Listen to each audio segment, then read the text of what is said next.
আপনি জন্ম থেকে নিঃশ্বাস নিয়ে যাচ্ছেন, কিন্তু 2 মিনিট আপনি জেনে নিঃশ্বাস নিয়ে দেখুন, আপনি হাঁপিয়ে যাবেন, আপনার কষ্ট হবে, কারণ এটি অটোমেটিক প্রসেস। মেডিকেল সায়েন্স বলছে মাত্র 5 টাকার জিনিস আছে মানুষের শরীরে, কিন্তু কোন এমন ফ্যাক্টরি ভেতরে আছে, একটি গরিব একটি বাসি পচা রুটি খাচ্ছে, কিন্তু রক্ত মাংস মজ্জা কী করে তৈরি হচ্ছে?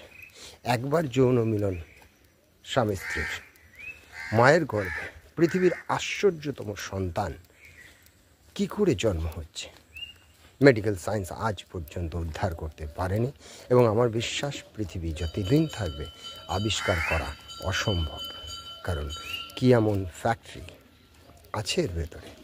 তাই আপনার জীবনের মালিক হওয়ার যে ইচ্ছে, ওটাকে ত্যাগ করুন, প্রকৃতির নিয়মে চলুন।